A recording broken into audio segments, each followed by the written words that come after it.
This morning in the Atlanta airport, no one's missing a meal on Mac Wilburn's watch. With 11 restaurants to serve passengers, he's got dining for every destination. And it all started when Mac talked with First Horizon Bank about opening a franchise in the airport. Now it's open for business and cleared for takeoff. First Horizon Bank. Let's find a way. Go to firsthorizon.com/Mac. First Horizon Bank, member FDIC. This holiday, instead of giving them something nice, why not gift them somewhere nice? During the IHG Hotels and Resorts Cyber Sale, you can do just that and save.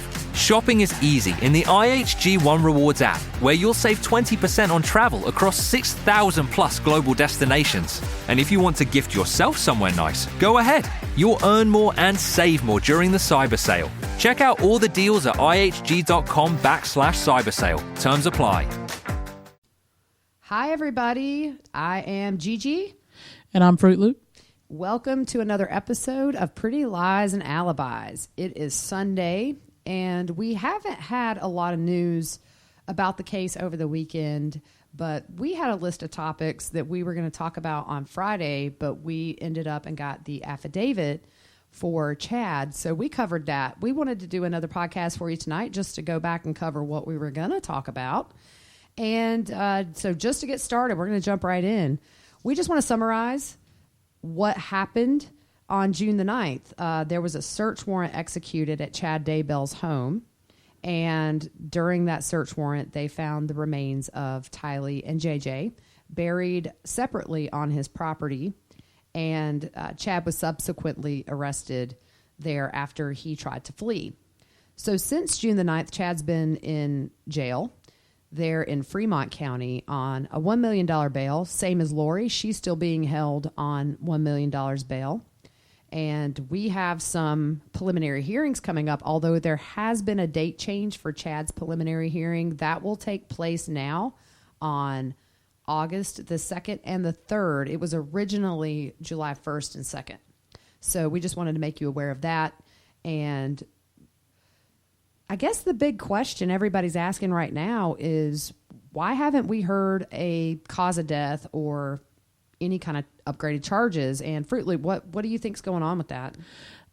I would think that, one, it's taken a little bit longer. We know Tylee's remains were, found.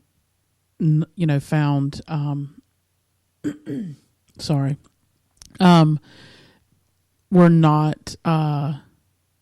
They weren't together. I lost my train of thought. I couldn't think. Yeah. Yeah. So it was going to take, I think it's taken a little bit longer for hers.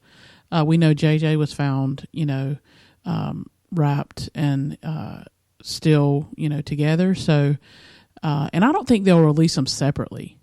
No, I don't think so.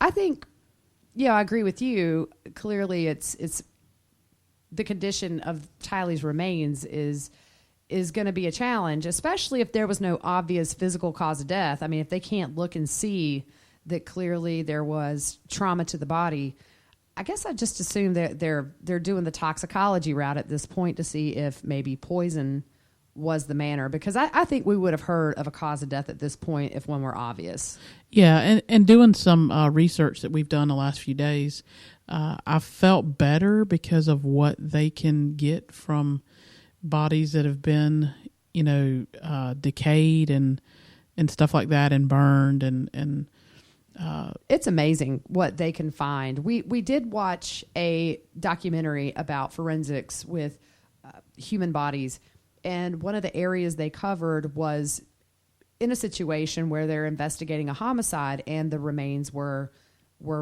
burned. And they really can find a lot of things just with bones. I was surprised. Yeah, it was amazing what they could still find. Right. They could even tell, go in the bone marrow for toxicology stuff. It's just amazing what they can do. And we also know that not all of the remains were burned. They did have on the affidavit that they found human tissue. So I would think, too, that would help with a medical examiner trying to determine a cause of death, if, in fact, it was a poison situation. Yep. Yeah. I think we'll maybe hear something soon. It's been since December that they've done Tammy Daybell's autopsy, and we're all anticipating maybe that'll be the next bit of news that we get. It was punted to the Attorney General in Idaho, so it makes me think they've got something. And Nate Eaton actually was on the Nancy Grace podcast probably a couple of months ago. And do you remember what he said about the autopsy if they couldn't determine a cause of death? Yeah, that they had a lot of digital information that they could bring charges with just that information. And it was a lot of information. Right. So I felt better after hearing that because with Alex, it was ruled a natural death. Now, they've said that his death is still under investigation right now. It's still an open case, and it could be the same situation where maybe they can't find an obvious cause of death with Tammy. But then again, if they do, I wonder if that could help them potentially, if it's a poison thing, if it's a death by poison, could they go back to Alex and test him for that? I don't know, but I would say it's safe to say they could have digital evidence regarding Alex. Why would they keep that open if the autopsy came back natural and they had no reason to believe there was foul play involved? I think that's going to be very interesting to watch. Yeah, and seeing what they had with Alex's cell phone pings. Oh, yeah.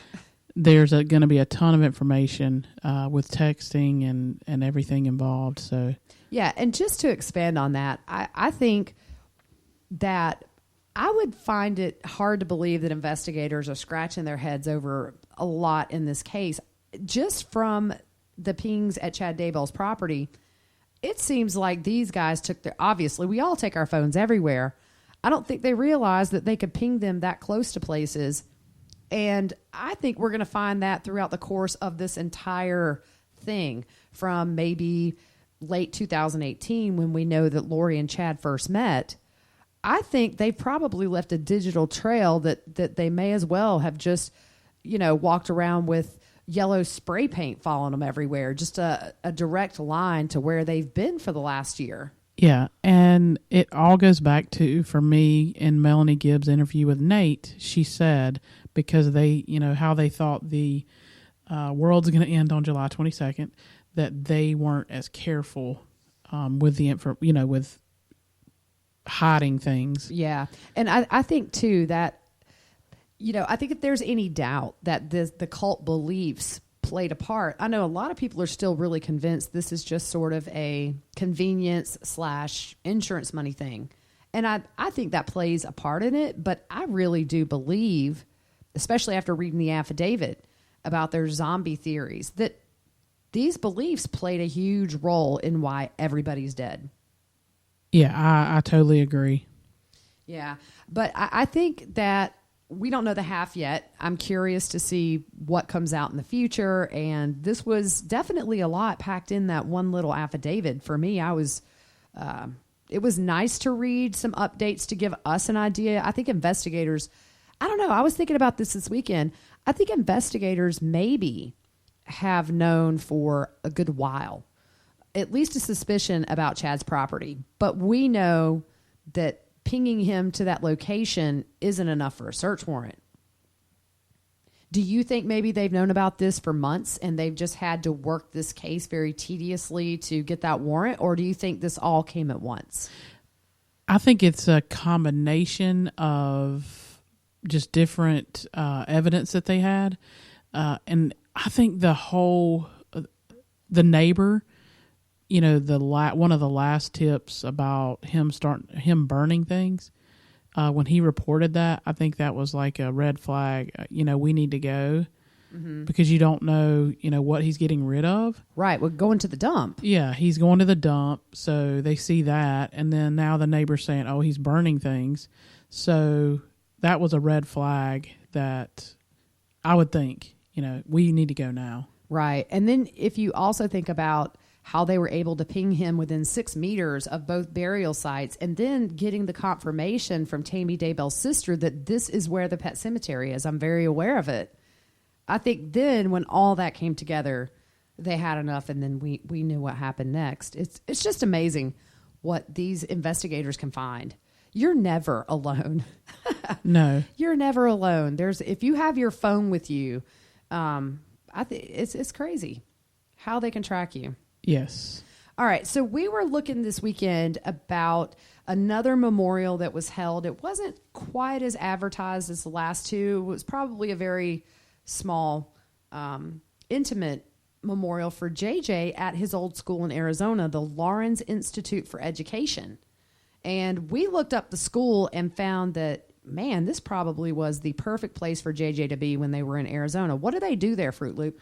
It seemed to be a huge, place for special needs people, and I think it was from young kids to adults. Yeah. So this would we've both worked with special needs kids, high school mainly, and it's very important to help them learn how to take care of themselves, shop, that age. So it seemed like this school was hands-on, a great place for him. Yeah. To grow and to learn, and just a great environment. Yeah, the teachers were so upset, and I get it. We both have worked in a high school setting with autistic kids, and it's interesting. I've worked with autistic kids, and then I've worked with regular education kids. The way that you learn every quirk and every little thing about your special needs students is very different than mainstream kids. You have to learn moods, you have to learn triggers, you have to learn habits. And so I really felt for these teachers. They were sobbing. They had some sweet pictures of JJ and happier times there. And I'm sure the last year of his life, if you think about it, his mom from November of 2018 was starting to get involved with Chad, new friends, and I'm sure his routine was just shot. Yeah, and we know with working with autistic kids, routine is huge. It is. Same schedule. It's very routine, and when you get out of that routine, one little simple thing throws you into a behavior that you have to deal with and help fix. Right.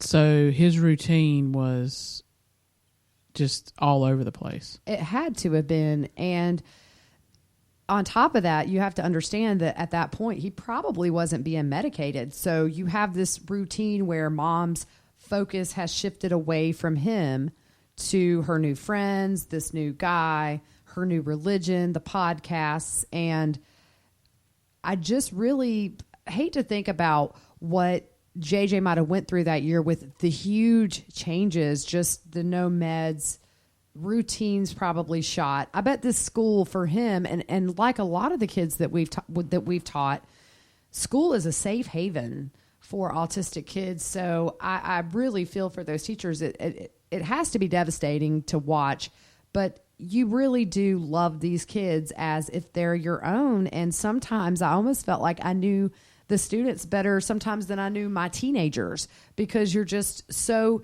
intimately involved with every aspect of their day, whether it's some kids need help eating, going to the bathroom. So you really do bond. And I just thought that was so sad that they had to say goodbye to him. Yeah. That was a tough one to watch. Yeah. So there was an article that was released this week from Julie Rowe. Oh boy. Did you see that one? I saw it. So she's claiming that Chad sexually assaulted her. You want to talk a little bit about that? Yeah. So Inside Edition posted a story on Friday. We were going to talk about this on Friday, but Julie Rowe is claiming that Chad Daybell, she was having an energy healing session with him, and that he forcibly kissed her and got on top of her and rubbed himself against her. And I wasn't shocked about that. And I do want to say real quick before we get into this, we briefly discussed this on Friday's podcast. I mistakenly said that it was Melanie Gibb that have made these accusations, and I apologize. It was Julie Rowe, and I said it twice. So sorry.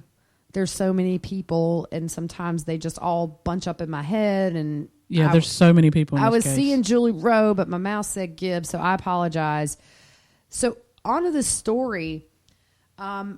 She didn't report this alleged sexual assault. We don't know that it happened. I'm not one to doubt people. We're just reporting what was said on the internet about this. And she said that Chad cried afterwards. Yeah. I don't know if I believe that.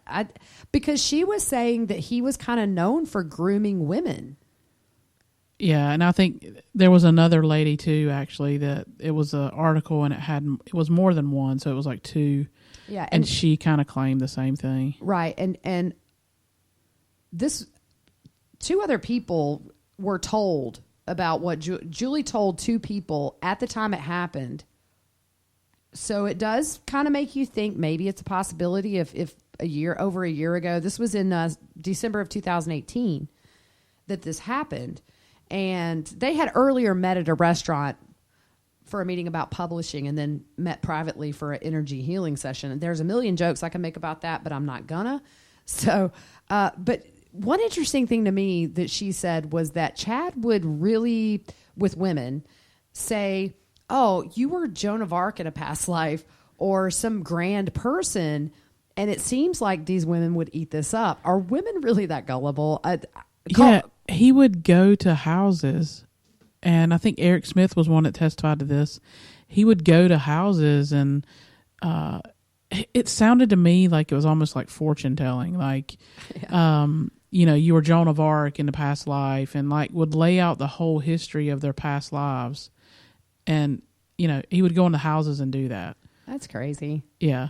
Yeah, but what is it with these cult leaders? I mean, if you look at past cult leaders, a lot of times it seems to sort of center around sex. You look at Warren Jeffs, who was the LDS cult leader. It was an offshoot, but I mean, he's in prison for the rest of his life. He was accused of raping teenage girls underage and having children with them. David Koresh had many children with these cult ladies. Yeah, the mind is a very dangerous thing when you control somebody else's mind. Oh, yeah. But I think it would be interesting. I would love to read up on the psychology of that. Like, what is it about cult leaders that make them want all these women? I mean, I think Chad had actually talked to some women about polygamy at one of these home meetings. I mean, good grief. Yeah. And you look, he was married to Tammy for 20-something years, I think, almost 30 years. Yeah, I really, really wonder how much she knew about his shenanigans. I don't think there are several women who have said that he was kind of flirty. Yeah. And then you throw in the Melanie Gibb testimony saying when they were going to go walk at the track, aren't you afraid somebody will see you? And she says, oh, nobody really knows what Tammy looks like. Yeah, and that's sad. Yeah.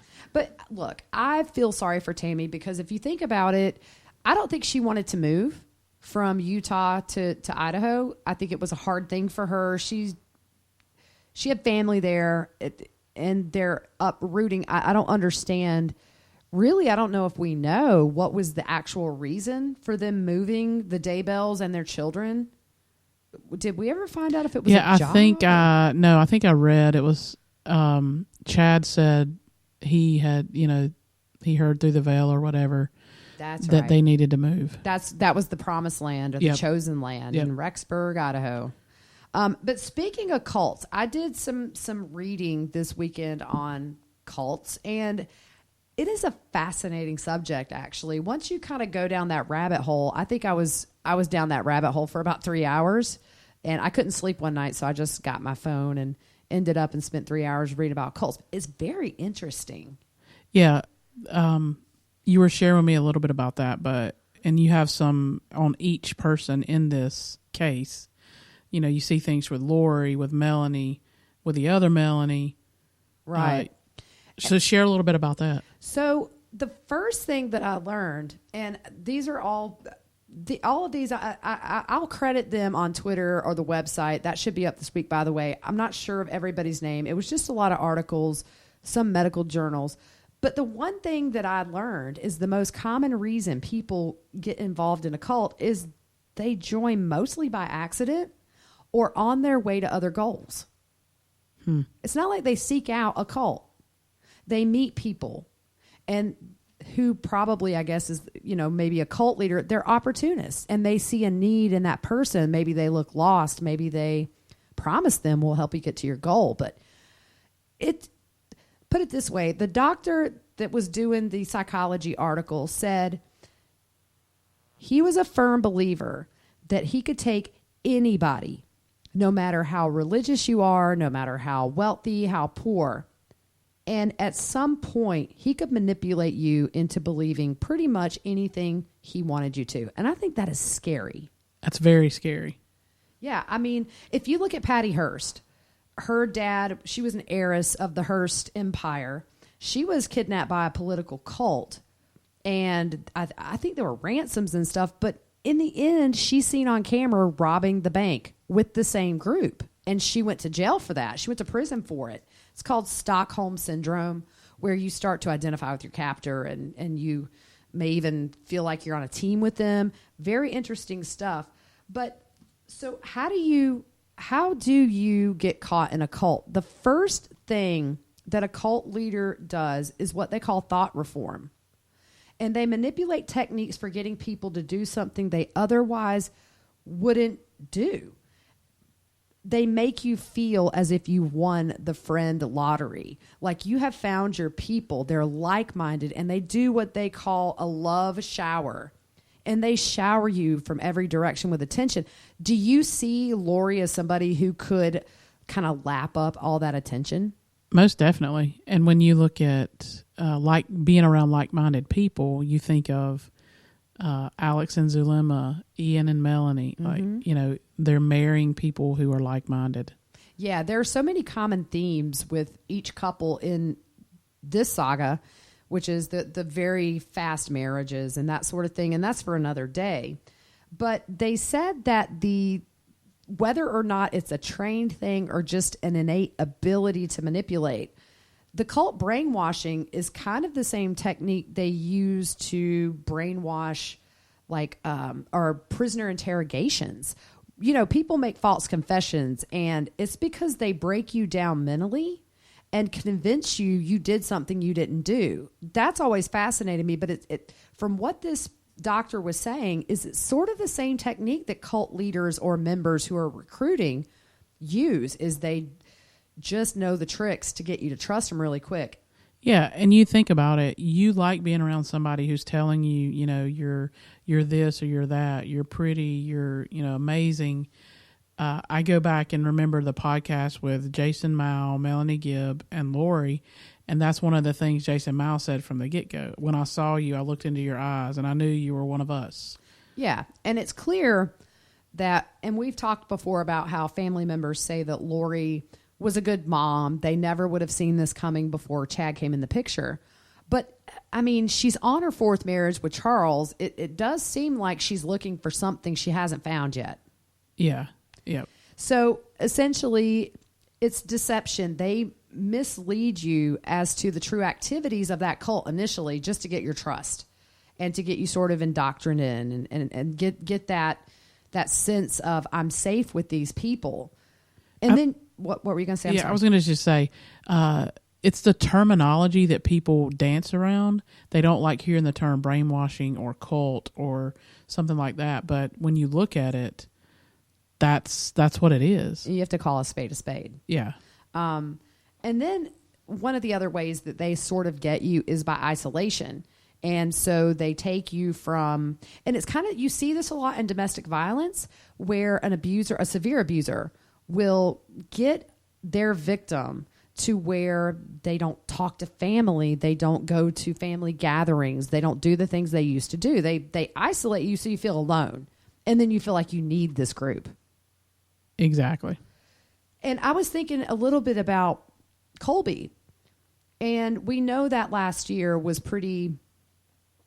probably pretty crazy for everybody involved. But I'm curious how much she talked to Colby before she really got on board with Chad. Yeah, I don't know. I would be interested to see that as well, or know that. Yeah, I mean, did the communication change? We know he said that Tylee's texts were very different. But I'm curious about his mom. Did she call him as much, or did that drop off? Did he start to see a lack of updates?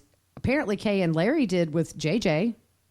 Yeah. I mean, she was begging in, August to see him on FaceTime? Yeah.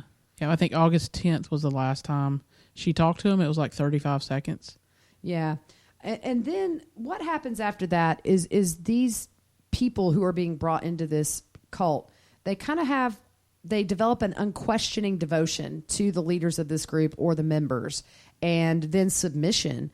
So what you might have questioned a week or two before, eventually you submit to it and just understand that's part of it.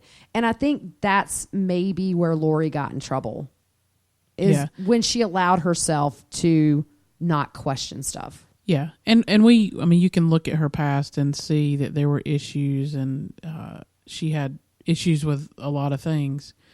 And I think you throw this in the mix with somebody telling her, you're great. This is what you are. This is who you are. This is what we do. Right. So I think it was easy for her to jump in and listen to everybody around her. Yeah, I think so too. And one of the other things that I learned was one of the most common themes in a cult, and this makes sense, is arranged marriages. Yeah. And there we go back into Alex and Zalima and Melanie and Ian. Right. I'm almost not. Between aging and busy lifestyles, many women struggle with maintaining their physical and mental wellness. At Aquavita Concierge Healthcare Services for Women, we can help you revitalize your health and reclaim your life. We start from within by balancing your hormones, allowing your body to achieve and maintain desired weight goals. We also specialize in peptide therapies, regenerative medicine, sexual health, and aesthetics in our state-of-the-art facilities. Feel better, look better, live better at Aquavita. Visit aquavitality.com and begin your journey today. Did you miss your deadline to renew your Medicaid coverage? You can still send your completed annual review form to Healthy Connections Medicaid. You may be assigned to another health plan, but you can ask to come back to First Choice within 60 days of renewed Medicaid eligibility. It's your family. It's your choice. First Choice is the right choice. Renew and choose us. Visit selecthealthofsc.com/renew to learn more. I wouldn't be surprised if when we find out the inner workings of this cult, if we don't find out that Chad had some kind of a polygamy theme he wanted to go at, where maybe he was going to populate the world with a bunch of little Chads. I don't know. I mean, that's kind of what cult leaders do. They're obsessed with sex. Yeah. And it's crazy to see when you look at the dates of the breakdown. So they go to do the welfare check on November 26th. They come back on the 27th to do with a search warrant, and everybody is fleeing like rats off a sinking ship.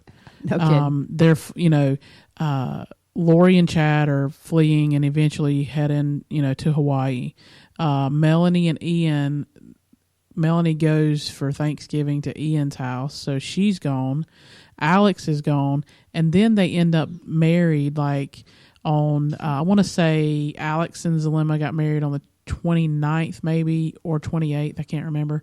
And then Melanie and Ian get married on the 30th. So it's weird to have all this going on when the cops are, they're coming in and they're saying, okay, we know something's wrong.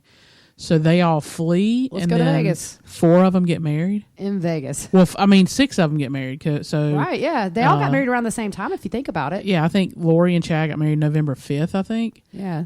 So that's just very odd. Very strange. I thought one of the things, too, is terror tactics, where if you seem like you maybe are not on board with an idea, they'll use terror tactics, which is, oh, hey, if you don't do this, you're not going to be one of the 144,000. You're going to be on your own. So it seems like they have ways to keep you in that cult based on how they brainwashed you. Yeah, it's mind control. They use that against you. And it's scary that people allow others to control their mind so easily. But in this world we live in, there are a lot of people who don't have strong figures in their life to guide them. And so, like my grandpa used to say, if you don't stand for something, you'll fall for anything. Yep. So I think the next thing we have coming up hearing wise is it Melanie Pawlowski? Melanie Pawlowski, July 1st, which was the day that Chad was going to have his preliminary hearing, but that's been changed. So they have a really big hearing in Arizona with her ex-husband Brandon about custody of the kids. Yeah, there's a ton of information. If you look at one of the lists, Melanie's list is just a lot of text messages. There's some other stuff in there. There's like the majority of it, if I remember right, is a lot of text messages and stuff like that. When you look at Brandon's list, oh boy, it is huge with all kind of evidence. And I mean, there is some tech stuff in there, but a lot of it is just like evidence. It's a lot. So it seems to me like they're really going to try to tie this case in with the custody, as they should. I think Melanie is slap in the middle of this, whether she admits to it or not. I don't think we've heard the last of her role in all of this or what she knew. I don't know that Melanie actually hurt the kids. I don't really think I believe that, but I think she had to have known something. And so it's going to be interesting. But we can kind of run through some of the things they are going to bring up in that hearing. Well, one of the new things real quick that they came out and said she's possibly in Hawaii with Lori. Oh, yeah. That's what Melanie Gibb is going to testify to in this custody hearing. So now you have Melanie Gibb not only involved in the murder of JJ and Tylee and Tammy and Charles, now she's mixed up in Melanie Pawlowski's custody hearing. Yeah, and that's like a game changer because we haven't heard any of that. Melanie Pawlowski didn't mention that. I think Nate asked her when's the last time she saw the kids, and she kind of, I don't remember the exact date, but just different things. She didn't. We never heard her come out and say, "Oh, I was in Hawaii with Lori." I don't think anybody knew that because on the message boards, on the Facebook groups, everybody was freaking out over that little bit of information. It could be very interesting, and I just think, here's the thing though. I don't know that we're going to hear anything about this hearing because it is about child custody. And usually those kind of hearings are sealed by default. Yes, because minors are involved. Right. So we may not hear anything that comes out of this courtroom. And I mean, that's how it should be when you're talking about children. But I would love to be a fly on the wall. Maybe they will, like black it out. What is it? Redact or whatever. Right. And I also wonder too, I know here where we live, if you want to go sit in on family court sessions, you can. Yeah, I would be interested. That'll be a packed courtroom. Yeah. So I think things may leak out about it. It just may be that the lawyers or the court staff themselves can't release any details, but people who are in there observing, I'm sure there'll be a no video or a no electronic policy just to protect the kids, but they don't have to be there either. So just going through the list of some of the things that they are going to bring out, they're going to bring up Ian Pawlowski's criminal charges, which was a domestic violence charge in April of 2012. Yeah, I didn't know about that one either. I didn't know about that either. I looked this case up online and found it. I'm not sure that anything came of it, but it was an issue with that. It seems like he's definitely going to bring up, obviously he doesn't want his kids in the middle of this hot mess. But I think, too, if you're looking at somebody who has abused or who has been charged with domestic violence in the past, that's always a concern in family court when you're trying to get custody of your kids and the ex-spouse is living with somebody. Yeah, and we know Natalie has from the get-go been helping Kay and Larry in that whole case, which is she's his ex-wife. So right, there are several things in here about life insurance policies, payments, texts about the life insurance policy, and where have we heard that before? All over the case. Yeah. With Charles and Tammy and now Brandon. There's such a common theme that I think Melanie's going to be very hard pressed to prove that she knew nothing about this attempt on his life. Just my opinion. Yep. So there are some surveillance images from October 2nd and 3rd. And what are those from, Fruit Loop? I would think those are from the storage unit in Rexburg, where on October 2nd, Lori and Chad go in and put the Jeep seat and the Jeep tire in storage. And then the following day, the 3rd of October, Lori and Alex go in and take it out. And I think the reason, obviously, they're doing that is because they can prove that Brandon said a silencer came out of the back window. The tire was not on the Jeep. So they're going to pretty much, put that up in court and say, so you don't know anything about this, but there's your uncle and your mom and, and Chad doing this. I just wonder what they have on her. Cell phone ping wise or digital. It's going to be interesting to see if any of that comes out. Yeah. Where was Melanie Pulowski when that happened? Yeah. I don't know if we have a timeline for her around that, but it will be interesting. So they're also going to show not only the image, but they're going to show an East Idaho news article, which is titled Enhanced Video Shows Who Visited Lori Daybell's Storage Unit the Same Day Her Relative Was Shot in Arizona. Yeah, and we've heard that there's better video. There's HD. And I want to throw this out here. If you pull up that storage unit website, on it, it says, separate wording or whatever is like bright. It says high definition surveillance cameras, whatever. Yeah, I saw that too. Yeah, and I'm like, okay, you're the smartest people I know. Yeah, so the other things that are going to be brought in is Melanie's Facebook post where she offered a reward for information on where her kids were. And this was November 2nd, 2019. So at this point, everybody but Alex has died. And she wanted to know where her kids were. I think do you know how much she offered? I want to say it was like $10,000 or something. Yeah, it was a lot. They're bringing that in, and then they're also bringing in the Facebook post that she made. It was actually, I think, a letter that was drafted by her lawyer that just essentially slams Brandon. It's just a character assassination, and they're going to bring that in. There is a Fox 10 email regarding Jason. Is it Mao? Yes. Okay, because whatever. And then the responses from the Daybell children. I'm not sure where that comes in. Yeah, I don't know. I don't know if they met at we talked about this before, I think, on the other podcast, at the cookie party. I don't know. Yeah, or the memorial for their mother. Could be.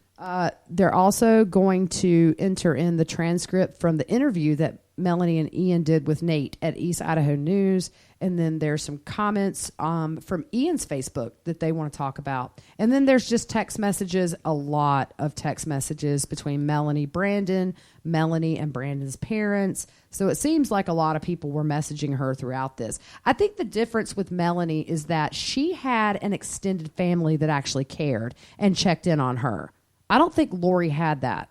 You know what's, if you look at the dates, what's weird, and you just mentioned it a minute ago, and okay, so she, Tammy Daybell was, her memorial service was October 23rd, right?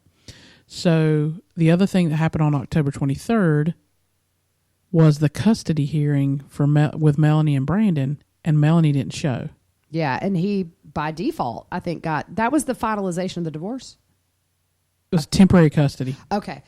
Yeah, so he, by default, obviously got full custody. And what date was that? I'm sorry. October 23rd.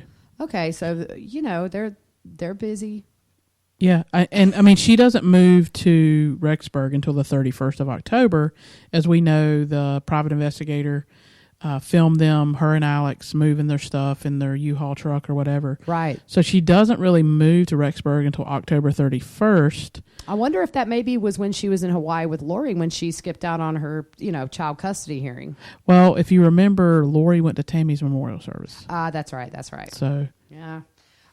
So that's going to be interesting to see how that plays out. The other thing that we were looking at were some dates in November about the welfare check. Yes. And I didn't know until tonight that they actually started surveillance on Lori November 1st. Yeah, I didn't either. And we read that and we were like, wait, what? Yeah, I thought, okay, did they know something was because at that point, you have to remember, November 1st, everybody except for Alex was dead. The kids were dead. Charles was dead. Tammy was dead. And for a minute, I thought, were they catching on to her earlier than when they had the welfare check. But that related to what, Fruit Loop? That was related to the attempt on Brandon's life. So they knew they had Charles' Jeep there. They knew Charles had passed away. So his Jeep, was sitting out in front of Brandon's house. So they were, November 1st, started surveillance on Lori in connection to that attempted murder is what it is. Yeah, oh man. I don't think we've seen the half of the arrest, to be honest with you. I mean, I kind of think eventually Melanie's going to get arrested. And you go back, and if you remember if you look at Ian's quote, his document that he wrote that ended up on his old computer and Natalie, his ex-wife, found. If you look at that document, it's pretty straight on with what's happened so far. So in that document, he says Melanie, says, could they have possibly, try to kill Brandon? Did Alex, try to kill Brandon or whatever?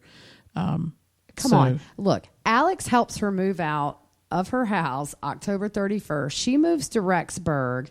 She's getting arrested for trespassing. I don't know if she got arrested twice. Yeah. I know once she did. It was twice. Was it twice? Yeah. Okay. The 12th, November 12th, and then November 14th. And then you got Uncle Alex driving her there to get the kids. Yeah. In the dark. Like one of the arrests was at 10:30 p.m. You can't tell me she didn't know about an attempt on Brandon's life. Come on. Yeah. I mean, she says by her own words that her and Alex were really close. Well, yeah, it seems that way. It seems like actually once Melanie kind of not moved up there, but once Melanie really came in the picture, it seems like they were always together. Yeah. And I think she even made the comment when he would be on his truck route, he would call her and they would talk like for a long time. Yeah. As he's driving his truck. I think that all of these references to life insurance policies in this document for her hearing coming up, I think what we're going to find is maybe the common theme of wealthy spouse has a big life insurance policy and oops, I mean, it between the marriages and the life insurance policies, there's common themes in all of this. Yeah. And again, we talk about the rats fleeing the sinking ship. Oh, yeah. So Melanie gets the call on the way to spend Thanksgiving with Ian's family that somebody's broken into her house. Now, we know that it was the police who went in and had the search warrant and went in. But, I mean, I think they were just trying to get her to call back so they could, speak with her. And she just says, oh, well, she'll call back later. It's okay. Yeah. One thing I forgot to mention in the cult thing, and I saw this, and we talked about the difference. There's a video of Melanie before all this cult stuff started, and she just seems like a normal mom at home. She has one of her smaller kids. I would say the kid's maybe not even quite a year. And she's talking about, I think, a triathlon or a marathon that she and Brandon are going to do. And she's just sort of chatting in the camera. Her speech pattern and facial expressions are so different than watching the East Idaho News interviews with Nate.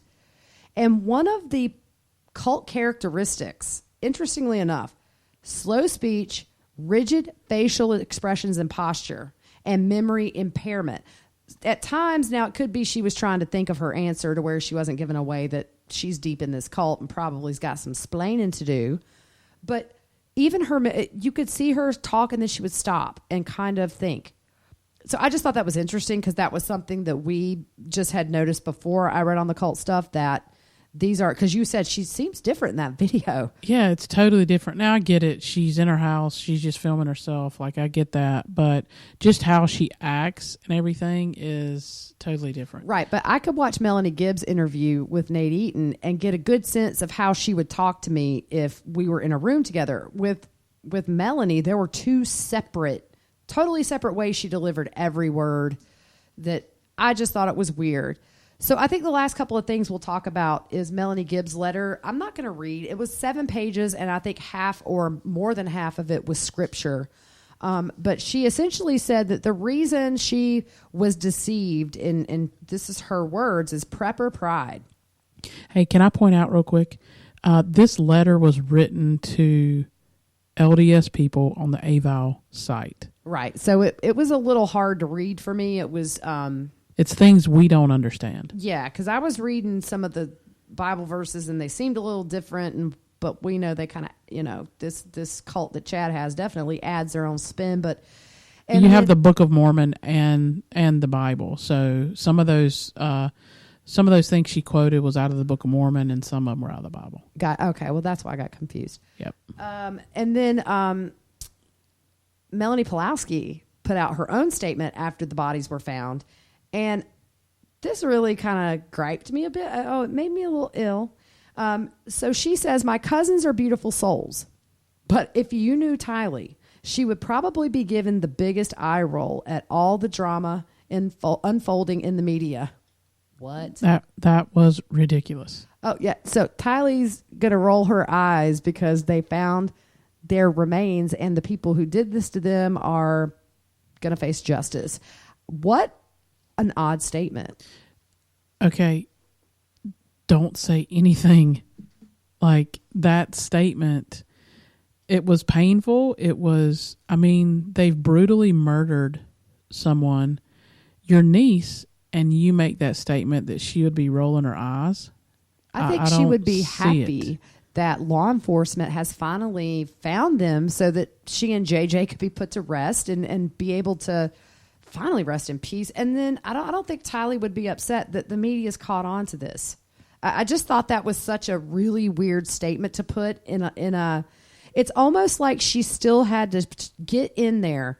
Oh, this is just a big blow up in the media, which is what she told Ian, which is what she professes. This will blow over. It's just the media's got it out of proportion. And then and in a letter that she's acknowledging her niece is dead. Her nephew's dead. She says that. Yeah. This is what I want to hear from Summer and Janice and Melanie. I'm sorry. I was wrong. Right. That's all you can say. But really, I don't expect that to ever happen. These people, we know that Lori's parents have done very questionable things in their past as far as with law. Somebody pretended to be, what was it, a lawyer? Yeah, he pretended, her dad, he pretended to be an attorney. Her mom faked her own death. Oh, wow. Just all these things, and you see that some of them never own up to things. Yeah. And they always make an excuse as to why this happened and why that happened. And we can look at Lori, who she's on her 5th husband? Yep, number 5. And something is wrong. Oh, yeah, something's definitely wrong. Look, I totally believe that Lori, a lot of the reason she's in jail is because she got brainwashed. It's clear if you have 5 husbands, you have some sort of an issue in owning up to your mistakes. I don't think she's ever said that anything was her fault. But I do think Lori just got slammed in this, and I think Chad was an opportunist and saw that Lori was the perfect one. Yeah. Colby, Colby's her son, and he's alive. So something drastically changed in her mind. Right. And we see Charles, and I want to touch on this just briefly. We see, Charles going twice to the police and is trying to get help for her. Says something's wrong, something's not right. I'm worried about my kids. And just real quick, I don't want to go down this rabbit hole too long, and then Melanie Gibb, who she's seeing this stuff, but you got to remember she's in that same group. So people, are attacking her saying, you should have said something. Charles tried to. Right. What's she going to go? She's going to go to the police and say, she says her kids are zombies. Right. And I think too, for me personally, I don't really, try to argue with people online about it. I think people put way too much on Melanie Gibbs' shoulders. There were a lot of people that could have raised the alarm, and they didn't. And it started, Charles did. Yeah. But the people that could have done something about it didn't do anything. Well, and you find out that the school, the Life Institute for Education, when Lori and Lawrence Institute, yeah. Lawrence Institute, okay. It's Life in the abbreviation. Oh, okay. I was close. You were right. I was right. Kind of, sort of.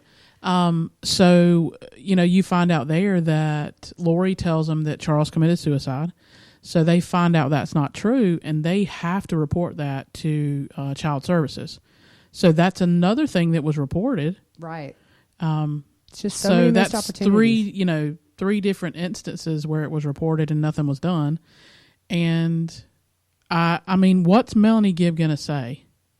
Right. I mean, look, at the end of the day, you just don't think your best friend's capable of it. I mean, we don't know what Melanie was told about Charles or Tammy's death. We don't know what Lori told her. And if you think about it, Melanie Gibb definitely was eyeball deep in this cult. So she's a follower. She could have seen those deaths as kind of a verification that Chad and Lori are exalted beings. Yeah. So if she's on board with the thought process, Charles dies, Tammy dies, she might not have even been looking at it from a murder standpoint, but more of this is part of the prophecy. Yeah. And I go back to Kay Woodcock's post. She posted on one that I saw right before the first interview with Nate came out, and people were saying, this and that. And she said, I don't care. She's talking now. I don't care what's happened in the past. She's talking now. She can help us find these kids. Right. Because I honestly think if Melanie Gibb, she's been cooperating from the beginning. They made that clear in the affidavit. Yeah. Was it just, I think it was December of 2019 that she started cooperating. Look, hindsight's 2020. I'm sure now when she heard the zombie talk about Tylee and JJ, she wishes she had done something, but. Sure. But she's sitting there and they tell her, oh, he's going to live with Kay. And then Lori calls her and gives her the whole spiel. Oh, yeah, we met up. He's with Kay. This is what happened. This is what. So she has no clue. And if you listen to the interview, she says her world was turned upside down when Chad calls her and says, if the cops call, don't answer. Right. Now, I do wonder why did it take her days to call the cops back, but I think maybe she was scared. At that point, the kids are dead anyway. There was no chance to save them at the point that they reached out to Melanie Gibb. Yeah. And I think people forget that, which is if you look at Melanie as somebody who is just wrapped up in a cult, you can understand maybe why she didn't call. But for me, Fruit Loop, if a friend of mine told me, hey, my kids are gone to grandma's for a couple of months, everything's cool, why would I call Child Services? Yeah. I mean, there's so much lies and deceit everywhere all over this, and it stems from Chad and Lori. Exactly. That's the main ones you're going to have to blame. Maybe more. We don't know yet. We don't know the whole story. I have a feeling we don't know half of the story, and we'll find out. But that's all we got for you guys tonight. We'll be back this week. I think we maybe get some news on something this week. It's just a gut feeling I have. So we'll see if that happens. We'll go live not live. We will upload a new podcast that night. We found that recording these are a lot better. We're able to stop if we need to do something or research something, and it just goes a little more fluid. But if you have questions about anything, shoot us a tweet, find us on Facebook, and we'll answer your questions on the air. We'll talk about what you want to talk about. So I'm Gigi. And I'm Fruit Loop. And you guys have a good one. A lifetime of hard work. Children laughing in the kitchen. Family photos on a restaurant wall. A legacy that lives on. It all comes from the power of a conversation. Like the one Tommy Hall had with First Horizon Bank about taking over his father's Charleston-based restaurant business. Now the table is set for a whole new generation. First Horizon Bank. Let's find a way. Go to firsthorizon.com/Tommy. First Horizon Bank, member FDIC. With Lucky Land Slots, you can get lucky just about anywhere. Dearly beloved, we are gathered here today to... Has anyone seen the bride and groom? Sorry, we're here. We were getting lucky in the limo and we lost track of time. No, Lucky Land Casino, with cash prizes that add up quicker than a guest registry. In that case, I pronounce you lucky. Play for free at LuckyLandSlots.com. Daily bonuses are waiting. No purchase necessary. Void where prohibited by law. 18+. Terms and conditions apply. See website for details.